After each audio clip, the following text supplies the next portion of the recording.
I turned 24 on August 24th, 2022. And even though I did my whole 24 things I learned at 24 video, like I always do every year, I want to do a video reading my solar return chart, both as an example for what is coming up in my year ahead and how I examine that, and also to predict my year ahead, and so that you all can see both as a way to show how to read solar return charts in a pretty Maren, easy, simple, quick way of how I do these, and also showing what I'm predicting for my year ahead, because I don't usually do that. I don't usually share what I'm predicting in my own life, but I show a lot of my life, so sometimes it's cool to check in maybe and talk more about myself than I already do. This is quite a gnarly year in different ways than past years for me, so we can feel free to, get into this tutorial and prediction with my solar return chart. If you're new, make sure to like, subscribe, and hit that notification bell so you always stay up to date with what the stars have in store for you. I can now say that so fast because I'm so used to it. Hi, I'm Maren. I'm a tropical astrologer, Western astrologer, whole sign house using astrologer, here in my friend's floor in New York.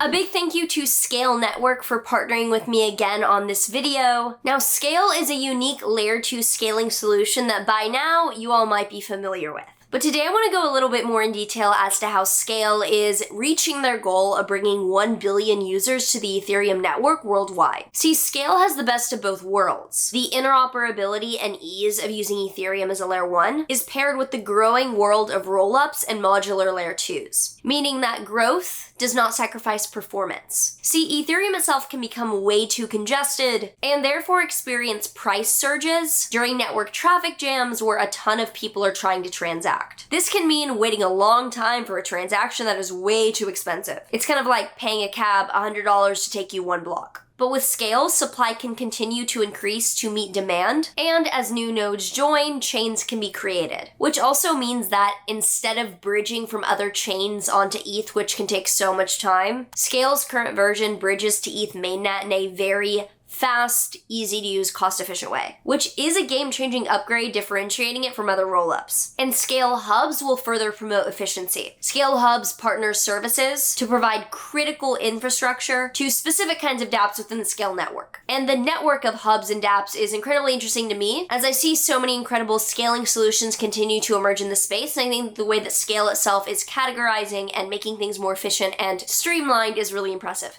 So first part of this, I'm going to give an overview on reading solar return charts. If you read other kinds of astrology charts, this will be nothing new technical-wise, just different context and understanding about what we're applying. There's a great book by Abu Mashar called On the Revolutions of Nativities, I believe. It was translated by Ben Dykes, and I have it in storage here. When I get my next place, I will be able to show it because it's one of my favorites, one of the few books I actually kept and did not donate. It is a very, very valuable book, in my opinion, on predicting the year ahead, which some of you might want if you're seeing clients. I do not use Abu Mashar's ongoing techniques. I do not go through his checklist, nor do I think all of it is valuable in and of itself, but I think it's a great read, and this is kind of my piecing together what I've kept from it, what I've done throughout my practice, and how I apply solar return chart techniques. Solar returns are a preview for the year ahead. They are the exact moment that the sun returns to where it was when you're born, hence solar return, and it represents a peek into what the year ahead will hold. It's an encapsulated moment. And we're generally looking at the synastry, or like we are with any transit, but we're looking at the synastry between the solar return chart in your own chart and the solar return chart on its own. Solar returns do not override transits, they do not override annual perfections, etc. They simply provide more of a 1 year focus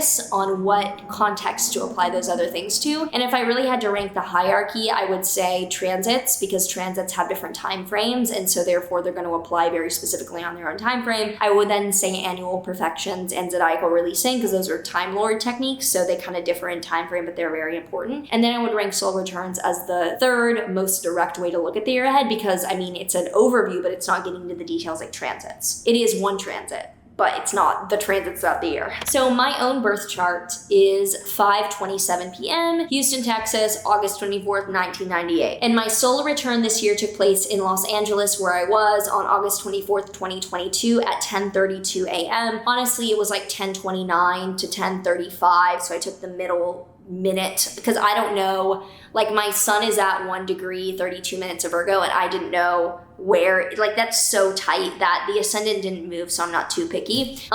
We will first look at the solar return chart on its own, then we will look at the synastry or just the normal transit read of it overlaid on top of my own chart. This chart is a Libra rising ruled by Venus in the 11th. So the 11th house is networking, it's friends, it's groups. So having the ruler of the ascendant in the 11th shows extroverted networking energy for the year ahead. However, Venus in the Leo 11th house is squaring Uranus in the 8th house, which shows financial volatility and the focus for this year involving like harmonizing or getting along with others, being troubled by chaos in the market and in my own financial world. Which makes sense because the industry I'm in, being crypto, if you don't know or somehow it's fucking unclear, even though I talk about it nonstop, I do trade crypto. I founded a crypto company, Astrace, which I'm building now, a lot behind the scenes development tech-wise, and that is my life. I do astrology and crypto combined, even if a lot of my videos are just me bullshitting about astrology. Like my life in the real world is all my friends work in crypto. All my friends are fund managers, VCs, developers, like even just normal jobs. But in crypto, it's just the world I live in because there's a volatility that brings in a specific kind of person. This is going to be a chatty video without. I can see how naturally the focus of my year would be networking and making, like the 11th house is a lot to do with audience and a lot to do with perception by larger groups and support systems. So there will be tension between finance and the support of those groups. I think one, because when you are dealing with a lot of capital, people come after you a lot and are inherently wanting to take you down. And because if I'm in a volatile industry that's going to, not even in a bad way, but in a difficult way, disrupt some of the plans and like networking I have just based on like, oh, I might be financially fine because I trade, but like the person that holds might be down 90% and like plans have to change. But the moon is also in the 11th house, and the moon is important in solar return charts because it moves so quickly. So therefore its importance is just emphasized. The moon is in the 11th house as well, reiterating the public facing audience networking quality for this year. And I do love to have a Venus ruled ascendant. It's really nice to have a benefic ruling the ascendant, even if Venus is not the most positive planet in a daytime chart. However, I will say I do not like that the Sun and Mercury are in the 12th house. The 12th house deals with isolation, loneliness, addictions, mental health issues, being locked up abroad even. There's no way to fucking sugarcoat this, so fuck off. If you're like, could be a spiritual awake, like, I don't think so. I had that. It wasn't a 12th house year though. My 12th house is empty besides Pluto natally. I'm not a 12th house person, so I don't tend to vibe with the 12th house experience.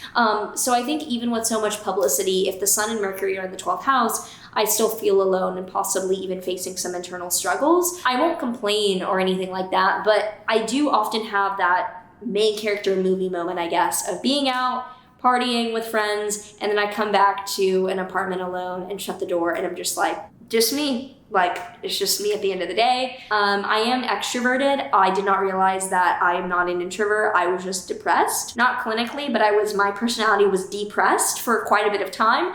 And I'm not an introvert. I'm pretty extroverted, but I do like to work alone. I get a lot of work done myself, but I love going out. I feel recharged by seeing other people. So the Sun in the 12th generally shows not feeling recognized, not feeling seen, and like a lot of my knowledge and work is not being acknowledged. In a way, I constantly feel like that because I have a Leo stellium, but because I know that, I don't really go out of my way to warrant attention. I just kind of vibe and let it come to me if it needs to. I don't know, I just do my thing. But Mercury is exalted in its home sign there. So it looks like there's strength and there's confidence in speaking up about this feeling or the situation. And with Mars in the 9th house of foreign travel and also authority structures, and Mars being the most challenging planet in the chart, I could see there being like some issues with foreign governments because the 12th house is foreign enemies. So I could see there being an issue with traveling and the foreignness of it, especially with powerful figures, because Mars is tightly square my Sun in the 8th, and I could see long distance travel being the challenge for this year. I am tired of travel, but I don't have a home. I'm selling my Dubai place, but I don't know how much profit I'm going to net to put into buying a place in New York. I would love to buy a place and file it under a business entity so I can throw events there and do all that, but it looks like the international quality of like traveling so much and dealing with all these different currencies and jurisdictions abroad is fucking with my mental health, which best case, travel and international troubles fuck my mental health. That is best case. Worst case is, oh, international authority, 12th house prison, locked up abroad for, I don't know, like tab of acid in wallet, like that type of bullshit, which I wouldn't put it past how my life goes with the drama. But I don't think worst case, I think it'll probably be financial difficulties due to international things that do impact my mental health, given Mars is ruling the 2nd house of money and 7th house of close partners. So I could see that playing into it. Mars is also sextile the moon, however, so I do think that there's like a networking opportunity here, or like a publicity thing. Like maybe I'm like locked up somewhere and it's like a free Maren. Like, oh my God, don't jinx it. TLDR, I'm trying to show the different options for readings and then the context that I would take. I would say that the 9th, Mars in the 9th squaring Sun in the 12th would most likely be challenges with travel, fucking over my mental health. 2nd house is implicated there, fucking over my finances. So it could be that maybe like I'm rugged on my property or there's fees or something that I'm like, man, that really is shitty. The moon is ruling the 10th house of career, so 10th house ruler in the 11th house shows networking and publicity is part of your career. That's pretty straightforward, and it doesn't take a genius to assume that for my life anyway. In the chart overall, does make a lot of sense. The 1st house is also the 8th house ruler, with the Venus being in the 11th house of networking. So myself and my investments are going out in public, and that makes sense. Like a huge part of this year is publicizing and continuing to raise money for Astrace. It's insane everything I've done behind the scenes in my 12th house perfection year for it, and now with it all coming to fruition, it's really incredible. But it's not just me. It's a whole company and a team that does a lot more than I can just do by myself. And with Venus opposite Saturn in the 5th, I think continuing to be strict and single this year is pretty clear. I don't have trouble being like, I don't drink alcohol. I stopped when I was 17 because it didn't make me feel good, and I get very little short-term gratification. Like, I'm someone who will stay out all night and be like, oh, and I barely did anything of this. I'm just tired. I was too scared to like try this or do that. Like, fuck, I just don't have, I'm a very cautious person. Like, no matter how like, oh, I'm cool girl, like I do, no, I'm not. I am like alone in corner bomb shelter. Like the amount of adrenaline and like fear hormone I get when I get a text that has a period at the end of it, the gut punch I receive, like I am just the most, I think, hormonally overpowered by fear hormones. The cortisol, adrenaline, just the mechanism is so quick off the charts. It does not take a lot for me to have Saturn in the 5th very visceral in my life. I will never go around having casual sex because the risk reward to that is atrocious. I've literally barely had any relationships romantic in my life because the risk reward of that, like someone's gonna fuck me over, break my heart, not make me come at all, and I will just have another body count. Fuck no. Like, no, I don't need any of this. Like, this is why when people make shit up about me being a prostitute or being like a slut and sleeping around because they're jealous and don't see that someone can look beautiful but not fuck everything, I'm like, this is fan fiction and this is idiotic. Like, literally, you don't know me. I am known for being beyond autistic. Sorry, I'm just dumping. This is such a chatty video. But having Venus opposite Saturn in my solar return is just like, meh. Always. But the strict, sober quality of my life is not hard. And it helps me keep my creative energy on productive things rather than boredom relationship things that I think a lot of people are doing. Repeating factors are clear signals. I have Venus square Saturn in my 5th in my own charts. That makes sense. And the Saturn-Uranus square between the 5th and 8th houses, I think, shows tension between not allowing myself to have fun and then managing volatile assets. Like, or maybe, interesting. So like 5th house Saturn squaring 8th house Uranus, I think is me wanting to be like, fuck it, let's make this crazy financial decision and have fun. And Saturn in the 5th is like, no, that's not you. Like, I see a lot of, I don't know, founders, like WeWork, like just listen to WeWork. Adam Newman's kind of a G, he's kind of cool. But the way that money was managed there was kind of badass, but kind of like, you know what I mean? That's just not me. Like that's not me. I literally like, the amount of pickiness I've given with anyone who can manage the finances for my company because they're not conservative enough is like, I've denied friends the ability to make financial decisions for my company, like close crypto qualified friends, because I'm like, that is not conservative enough. So I'm very conservative. If you've seen my deck, my valuations, people are saying that they're too high. I'm like, bitch, I chose the most conservative valuation, tokenomics, everything, because I'm just like safe when it comes to numbers and fun or anything that's like energetic. But yeah, that's me explaining how Saturn in the 5th opposite Venus squaring Uranus is not alarming to me because it's like, that's my life. Pluto is on my IC, whereas the MC is publicity and networking and career. The IC is home, family, property, and like the foundations and intimacy of your life. So Pluto is a planet of transformation and psychological crisis. I think within on my IC, there's a deep transformation of the idea of home and family. And right now I'm nomadic, which I fucking hate. I want a home. I just literally don't know where I should or want to live. I'm selling my Dubai place because the market is too overheated. And even though I love vacationing in Dubai, I don't have any female friends there. I don't have any close friends that I like trust there.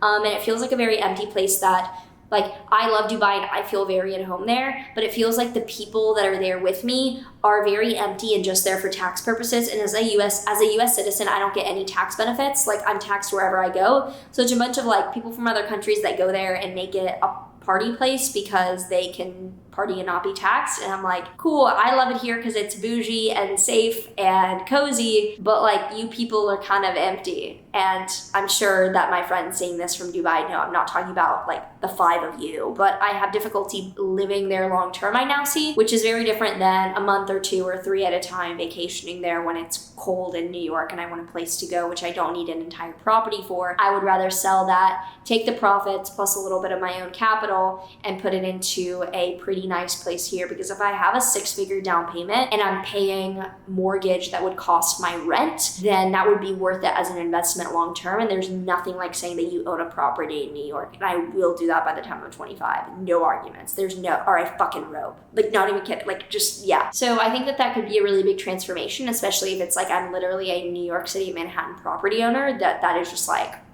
ego boost. But I think it could also be transformation in family. I don't know. I don't see anything that is majorly indicating death of my dad or anything, which if I did see, I wouldn't hide it for myself or not recognize it, but I don't see that. He is old. He's like 75, but I don't see that being necessarily a thing for this year. So yeah. Jupiter is in my 7th house, and Jupiter is the most positive planet in the chart. It's in the 7th house of committed relationships and partnerships. I don't see it being a romantic relationship, but I see it being someone that I work with likely, because Jupiter is ruling the 6th house and the 3rd house of coworkers and then daily routine and people I see on a basis. I have a best friend who does work very closely with me, and so I could see if we do have plans like we were considering living together, or at least just having travel plans align. So it could be that, because he's just a really cool person, and might be that the most positive part of this year is like him there beside me. But I don't know. They are in Aries rising, so Jupiter is in their 1st house, so them getting benefits from, or like opportunities for me. That's not, if you're watching this, like, yeah, no.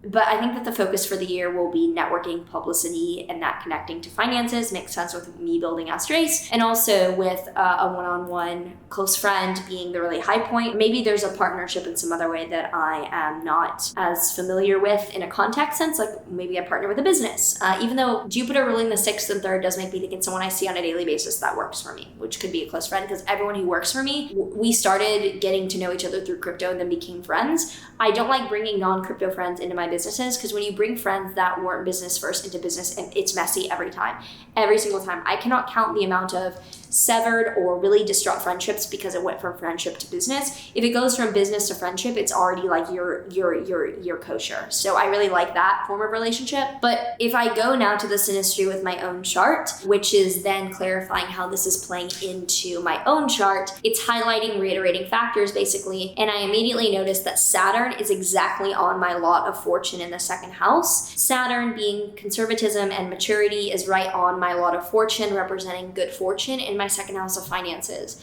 So it shows that I think being conservative in saving mode and very diligent foundational mode with my finances ends up being very fortunate. It could also be that I buy real estate in a place, and that's very Saturn, that's very tangible, and that's really fortunate. I spent a lot of like points and excess spending money this year. So now I am at a point where I'm looking to to keep the like foundations I have, but rebuild the superfluous money on top. And as a founder, I am not paying myself very much and sometimes not at all, which has been good because it's reminded me some of the ways that I used to really save money as an NYU student who didn't often have direct, like huge income.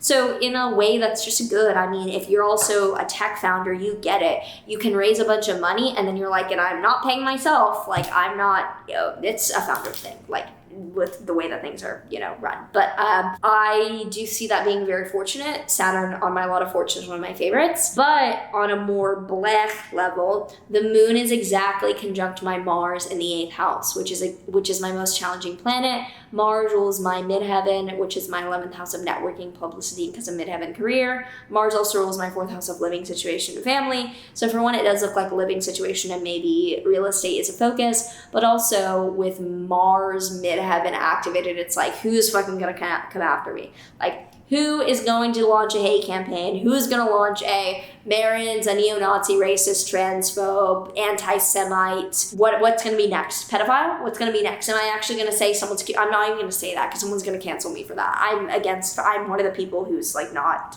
into anyone I'm into people like 4 times my age. Like they're like, I'm joking. Should probably take that. Actually don't. We'll keep it up so someone can take me out of context and like recant and we'll have our little like, haha, you fell for it. Whatever. No, moving on. I do think that moon on my Mars is shitty. I could not really avoid it no matter what time zone I was in. So it's in the 8th house of share finances investing, so I get some drama. Maybe I'm a scammer. Maybe I'm a rugger now because people don't want to look at Etherscan or something and see that I'm beyond transparent with my transactions. I do love Venus conjunct my natal Venus in the 8th. That is great for investments and for my finances that are not in my bank account, basically. I think this shows that Astrace is doing well, even if I'm not cashing out any tokens. Like it's my equity, it's my allocation. And Venus is really my 10th house of career and 5th house of fun in my own chart. So those things look good as well, even if it's not like, I don't know, going crazy dating fun. It's like my kind of fun. Like, yay, you went to workouts every day this week and are eating acai bowls and filming TikToks with friends. Like that kind of thing. Mars is in my 6th house of physical health and coworkers. And it's opposing Pluto pretty tightly in my 12th house of mental health. So I think possibly physical health issues and managing my team could make me mentally like go through some stuff. Mars squaring my sun, I mean, obviously it's my solar return, so it's like it is in the solar return chart. I'd say this is one of the most challenging parts, like having Mars square your sun and opposite your Pluto. For one, I think Mars in the 6th does show that I'm focusing a lot on weightlifting, on gaining strength, but it's been really challenging to see my body grow, even though I've been intentional about it. Like I bulked, you can't just lift weights and not eat more and expect your body to improve. Like you have to have a slight caloric surplus. And as someone who throughout my life was always like, oh, you're the like lanky skinny girl, it's been a little difficult, even if my clothes fit the same, knowing that I look like built, like psychologically that's difficult. So I wonder if this is gonna show me continuing to bulk and build and then it troubles my psychology because I love the way I feel. Like I didn't realize that like wind would kind of topple me over because now I feel strong and like certain things I feel so stable. Like I feel so, and I think weightlifting has led me to be more assertive and build character in my real life. Because I've said this before, but the number one judge of good character, at least in my book off the bat, is clear communication. If you can talk to me like man to man, woman to woman, straight up what you're thinking, what you're feeling, and what you want, that is an incredible gauge for the character that you have in other circumstances. Because someone that beats around the bush is cowardly, says things like maybe or I don't know yet instead of yes or no, that demonstrates compromise morally, in my opinion. So me doing a lot of weightlifting has helped me a lot be more aggressively clear in other areas of my life because I feel that gravity, but it has been difficult for my mental health to see my body change. But in a way, it's been like even if I decide to go back to being just like more twig life and more Pilates, yoga, and not as much weightlifting, I fucking did that. Like, because aesthetically it is kind of like, do I like this look? Like, we'll see. However, I think that with the people who work for me, that is more likely even because I love my team and they're incredible. And also being a CEO and managing people is hard. It's the right kind of hard that I am incredibly good at and enjoy doing. I enjoy and love what I do,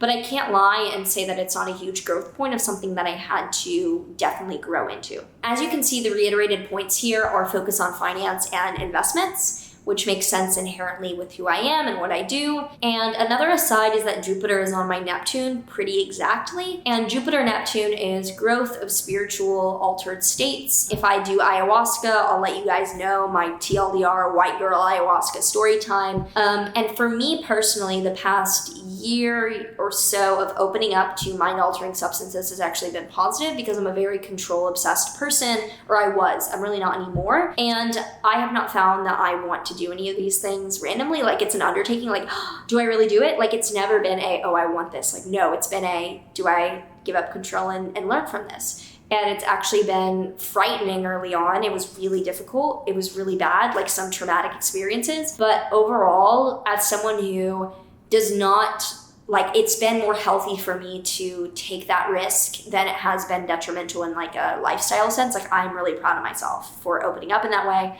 But Jupiter Neptune looks like I'll continue to do that over the next year pretty heavily. Now, for what I'm predicting slightly outside of the solar return, which is more of an overview preview, I'm in a first house perfection year. So perfections, I have a full video on it. It's where you count around the chart and each year of life is one house. So as a 23-year-old, I was in a 12th house perfection year. That is gnarly. Everybody hates you when you're 23, yeah. And I'm now in a first house perfection year for my 24th year. And it's a big sigh of relief. It's a focus on me, and with my first house ruler in the 5th house, fun and creativity too. Not really the dating part most likely. We'll see though, because some of these eclipses coming up look kind of gnarly in that sense. But what I'm really interested in, firstly, is the solar eclipse in Scorpio, October 25th. It is exactly on my natal Lilith by degree. It is very close to my midheaven and my Chiron. Lilith being, femininity, midheaven being career, Chiron being vulnerability, and I have Chiron on my midheaven. Like, I'm just wildly open and vulnerable, and I don't really have a filter into hiding anything online. Mars is exactly squaring my Jupiter, which looks like PR, fuckery, just overall. Like, some shit is started about my content, because Mars is squaring my Jupiter in the 3rd. So Mars being like, fuck you, Jupiter in my 3rd being like, I make so much content, I no wonder people don't think it can all be mine. And Jupiter ruling the 12th house of behind the scenes hidden actions. Someone's gonna fuck me over that I feel betrayed by. I can fucking see it. That someone is going to say something that reveals that they are like betraying me or just making something up or fucking it up. And as I entered this first house perfection year within days, I saw that I was going to have to be more assertive in cutting people out that might have really good intentions. And this sounds very strange. And if I heard this as like a 17-year-old, 18-year-old before I blew up, I would have thought that I was really pretentious. But when you get to a certain degree of achievement and of building things and of attracting a lot of gain, people that were used to you when you didn't have that can feel entitled to a piece of that because they feel like they helped found you or get you there even if they didn't. So a lot of people need to have clear boundaries with the person that you then become, because I got into a habit of spending way too much, offering way too much to bring people who still know the Maren of 4 or 5 years ago into understanding my life, and it is a violation of both of our boundaries. And I realized that sometimes people will have to get cut out because they don't understand that. And it's not a value judgment on me or them or a right wrong, but I've had a lot of either restructuring of the friendship or I wouldn't say I've had really any falling outs, but like restructuring of the friendship because there was a lack of clarity on my end and an understanding on their end of I cannot give in this energetic way. And the first house year has been like, I have to choose me first. Not that I didn't. I'm not an empath. I'm a Capricorn rising. I love boundaries, but now understanding them more, because 24 is not early 20s, 21-year-old naivety. It is like fucking getting Botox, aging as fuck. So I just am not a child anymore, and I have to be very diligent. And this solar eclipse is tightly opposite my Saturn, which rules my first house of self and second house of income on my IC. Like, this looks gnarly. This looks like this is, in my career, fucking over family, fucking over living situation, fucking over money. So I think something is just going to get released or put out into my career that I'm not quite surprised that it would affect my family or living situation, because whenever something bad comes out, people threaten my dad, and I hate that. Like, come for me, fucking kill me, come to my door again with weapons, lay off, Mr. Altman. But this looks very bad. Like, this looks like objectively bad. It's not bad, it's just no, this looks bad. Unpreferable, let's say, the stoic in me, which is fine. I embrace it all. It's exactly squaring Mars by degree, which rules my midheaven, so it's like, what is gonna be the new beginning of fuckery that someone betrays me with. Then around this time, October 30th, the Mars retrograde is exactly square my natal Jupiter. So it looks like a major rethinking of the team that I've built who works for me, because it's squaring Jupiter in the 3rd, which would be like my day-to-day environment. It looks like I probably need more people. Like I'm rethinking my team because I need more people, because my team is so strong. Like I can't see myself having this episode with any of them. I would say that it looks like I need more people to work for me, and Mars is not really in hard aspect to much else, so it looks like I'm needing to reconsider my team and maybe build that again as we move on to other stages of Astrace. Then November 8th, there is a lunar eclipse in Taurus that is within a degree of my natal Chiron, which seems to be a really sensitive and vulnerable letting go of a weak spot around, it's in my 5th house of dating or romance, so I wonder if it's letting go of a guard even, letting go of a vulnerability, letting go of protecting my career and being scared of being with someone even. Like that's kind of weird to see. Like what if I like someone who, I don't know, is like a Cardano holder? So no, I'm just kidding. It looks like I'm having to give up something around dating or give up something around creativity because of it breaking through a vulnerability. So it's probably more to do with creativity, more like a creative project than it is dating, but it's an ending in my 5th house and it involves a lot of sensitivity or breakthrough in my career. Like maybe I'm having to do this all publicly and it's really vulnerable because like this person I break up or something like that. Like I don't know about breakup, but maybe something ends publicly around talking to someone, but nothing even happens, because I would be very surprised if I ever open up to someone enough to, because I know they'll fuck me over. I'll die alone, I won't die a fool. Like I'll talk to someone, but I've been in New York for 5 years.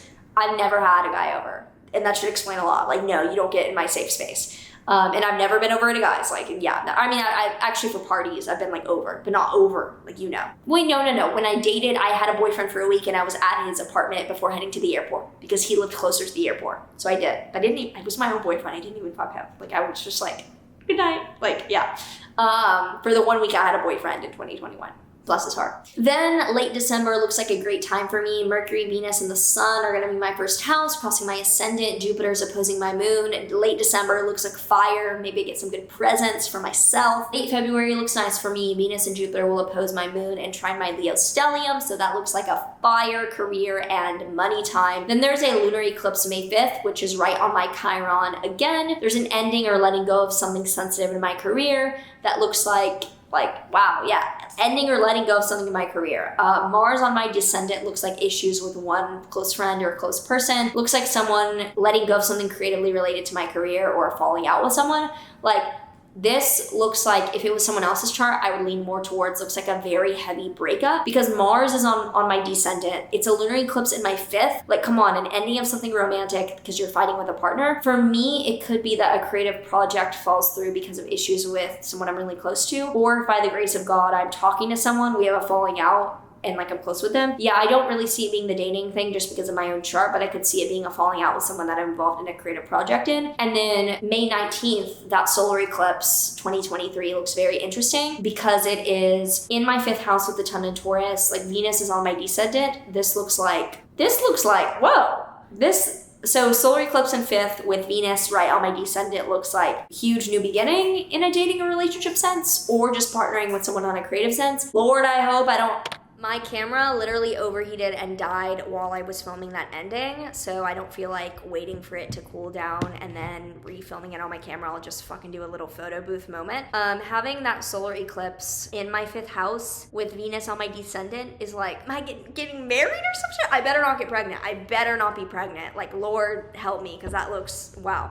I'm just kidding. It just looks like a huge creative new beginning with a partner that is really, really positive. And I misspoke. That May 5th eclipse is an ending in my career because of someone I'm closely fighting with. So that looks like that for the 1st eclipse in 2023. And then the solar eclipse May 19th is what could be a new beginning in my dating or creative world. It could honestly like be, I don't know, I'm like partnering with someone like a brand or something. Yeah, I don't know, it could be good like that, I guess. Anyway, that's all I have to share for my year ahead. There's not a TLDR for that much information. Long ass video. Anyway, from my friend's couch, hopefully by the time this video comes out, I'll have more clarity on where I can fucking live and have a red layer. So yeah, see ya. How there is one thing